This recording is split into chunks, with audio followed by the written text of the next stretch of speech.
Hi, Bruce from Mindfulness for Sport here. What is your level of acceptance of yourself? Interesting question, right? Over this past weekend, I've been mentoring people from different backgrounds through a basketball club, starting at the age of 10 all the way up into their 50s. Different levels, different experiences, but all different walks of life. And some of the self-talk or the level of acceptance of some of these people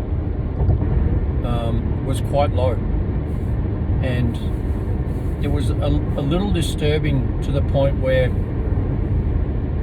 I was showing them something new to do and they were expecting perfection after one or two attempts at it. Now this was right after the point that I made about being the best that you can be today and growing as best as you can do in the moment, and having the right intention, and always bringing it back to a baby learning to walk. Like, it's never right the first time, and they get up and they fall down, and I refer to it as falling forwards.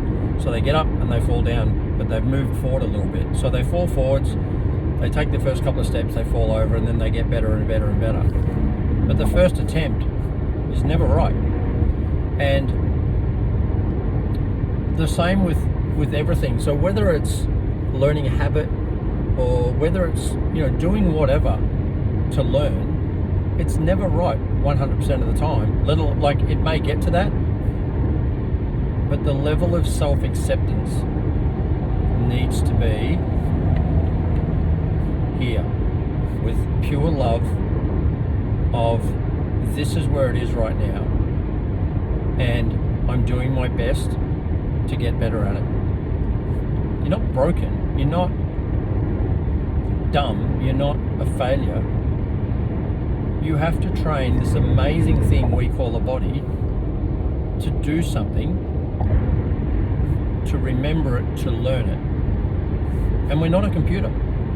So it's not 1 + 1 = 2 and that's it.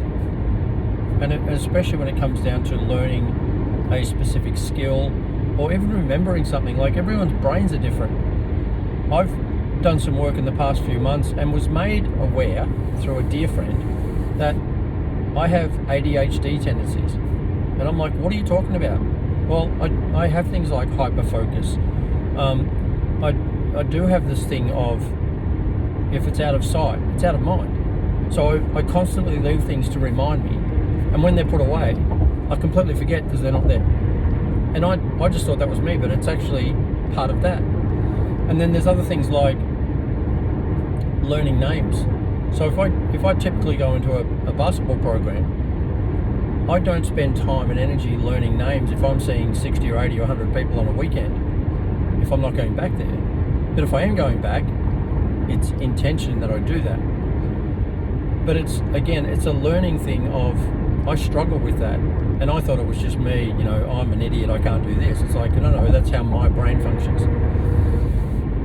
So having learned that lesson, my level of self-acceptance in all these different areas went from here to here, because now I understand how this works.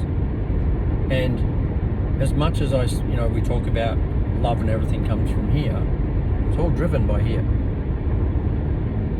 And you can't do something, and this will blow your mind a little bit, and we can't argue with it.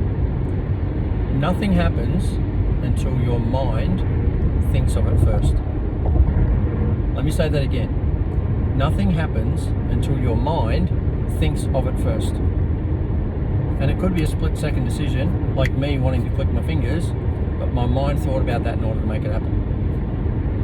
So please love yourself, accept yourself for where you are right now, and understand that this isn't it. Right now is the youngest you will ever be. In half an hour from now, you'll be half an hour older. How will you be better in half an hour? Etc., etc. And of course, I want you to walk gently, I want you to breathe deeply, and I want you to shine truly. Have Have the most amazing day because you deserve it. See ya.